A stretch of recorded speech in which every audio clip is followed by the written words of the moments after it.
설사 부득이하게도 폐암이 걸리신 경우에는 혹시 업무적 관련성 있지 않을까라고 생각할 필요도 있을 것 같아요. 안녕하십니까. 여러분의 노무사 이학렬 노무사입니다. 오늘은 직업성 암에 대해서 강의를 하도록 하겠습니다. 오늘 수강생으로 2,000명이 와주셨는데요. 1998명이 결석하시고 두 분이 오셨습니다. 박수. 반갑습니다. 오늘은 직업성 암에 대해서 얘기를 할 건데요. 첫 번째는 정의에 대해서 한번 보고요. 대표적인 직업성 암이 뭐가 있는지 한번 살펴보고 그 중에 폐암을 중심으로 설명을 드려보도록 하겠습니다. 그리고 폐암에 대해서 어떻게 하면 산재로 인정받고 승인받고 나서도 어떤 것들을 유의해서 관리를 해야 되는지까지 그렇게 해서 전체적으로 한번 설명을 드려보는 시간을 갖도록 하겠습니다. 질문이 있으신 분은 현장 강의를 들으신 분들은 라이브로 질문해 주시면 되고요. 시청자분들께서는 댓글로 답글 주시면 제가 또 거기 대댓글 다는 방식으로 답변을 드리도록 하겠습니다. 먼저 직업성 암의 정의부터 내려보도록 하겠습니다.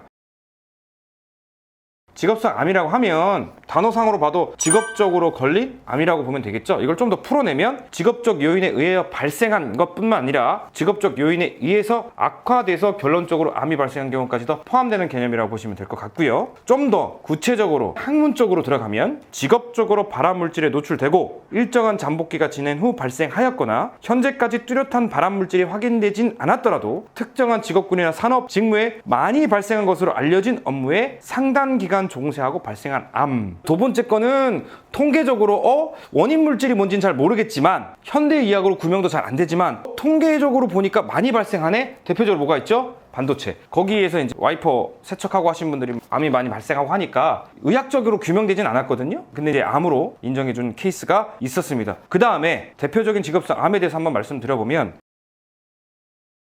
폐암이 있고요. 으뜸이죠. 직업성 암으로는 폐암이 있고, 두 번째 백혈병, 그 다음에 악성 중피종. 이 세 가지가 좀 제일 중요합니다. 그 중에 오늘은 폐암에 대해서 이야기를 해볼 건데요. 혹시 폐암도 그냥 폐암만 있는 게 아니고 여러 가지로 종류가 있는 거 알고 계십니까? 심현우 무사님. 편평세포암, 네. 선암, 네. 소세포암, 대세포암이 있다고 알고 있습니다. 네 가지 종류로 분류를 한다고 해요. 의사들이 이렇게 분류했다는데 우리가 그렇게까지 알 필요는 없고, 이 중에 밑줄을 쳐야 될 암은 뭐가 있냐?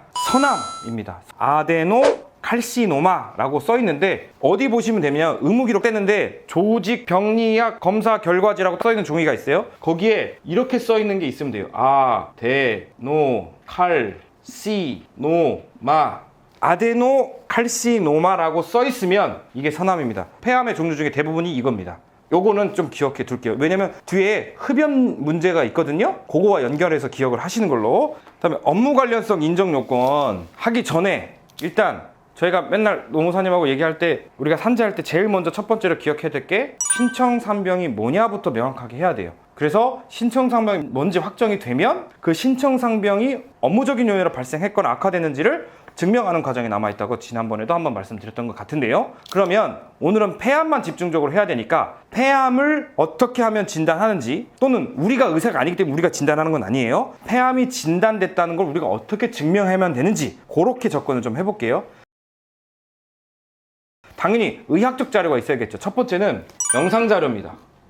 영상 자료를 하면 엑스레이가 있고요. 그 다음에 CT가 있고요.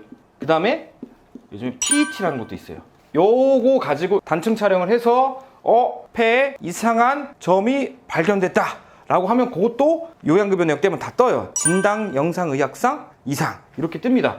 이렇게 영상 자료를 일단 1차적으로 필터링을 하고요. 그러면 의사가 불러서 이러이러한 내용이 보이니까 우리 좀 수술을 하면서 정확하게 좀 확인할 필요가 있겠다 하면 두 번째로 조직, 병리학 검사를 합니다. 저도 의사가 아니기 때문에 이런 게 있답니다. 조직을 떼어내서 병리적으로 검사를 하나 봐요. 대표적인 검사 방법으로는 여러분 잘 알고 있죠? 가래라고 하고 요즘에는 객담이라고 하죠. 가래 가지고 검사하는 경우도 있고, 두 번째는 기관지, 내시경을 해서 조직을 떼어내서 하는 방법도 있고, 아니면 수술을 해서 수술 과정에서 그 조직을 떼어내서 검사를 하는 경우도 있겠죠. 그래서 조직 병리학 검사를 한 결과 이건 암이다 라고 하면 암입니다. 그렇게 해서 영상검사랑 그 다음에 조직병력검사 이 두 가지로 폐암이 진단됩니다. 여기서 질문이 있을 수 있는데, 왜냐면 저희가 지난번에 소음성 난청인 감각신경성 난청은 그 진단 과정이 매우 복잡해서 근로복지공단에 접수하더라도 근로복지공단이 자체적으로 3번에 걸쳐서 특별 진찰을 해가지고 검사를 했단 말이에요. 근데 이거는요 그렇게 하지 않습니다. 왜? 이 조직병력 검사를 통해서까지 암을 진단하는 과정이 이미 의학적으로 완결성이 있기 때문에 특별히 문제가 없다면 근로복지공단이 문제 삼지는 않습니다. 그러니까 이거는 상병을 특정하는 데 있어서 직업성 암은 그렇게 복잡한 절차를 거치지 않는다. 요거 하나의 팁으로 설명드리면 좋을 것 같아요. 자, 다음으로 혹시 여기까지 질문 있으십니까? 없으면 패스. 있어요? 없습니다. 알겠습니다. 그러면 업무 관련성 인정 요건을 하나씩 볼게요.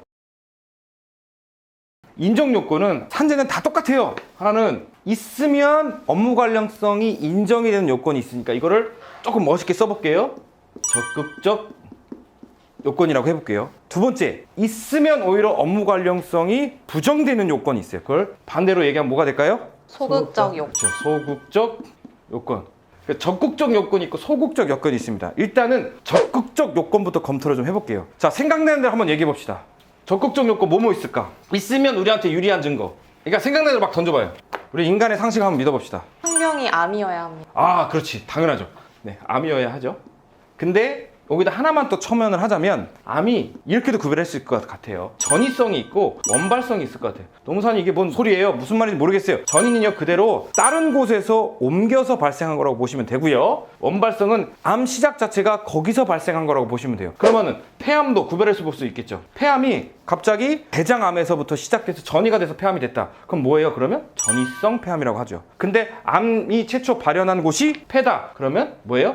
원발성 폐암이죠. 그러면 폐암으로 산재를 신청한다 치면 전이성 폐암이어야 될까요? 원발성 폐암이어야 될까요? 기본적으로 원발성 폐암이어야 합니다. 암이어야 하는데요. 그 중에 뭐여야 된다고? 원발성. 네, 원발성 폐암이어야 합니다. 원발성 폐암을 유발할 수 있는 유해인자가 있을 수 있겠죠. 유해인자는 반대로 얘기하면 유해인자가 있고 여기서 원발성 폐암이 발생한다면 반대로 우리가 유해인자를 찾았는데 이 유해인자가 폐암을 유발하는 게 아니라 간암을 유발시키는 거예요.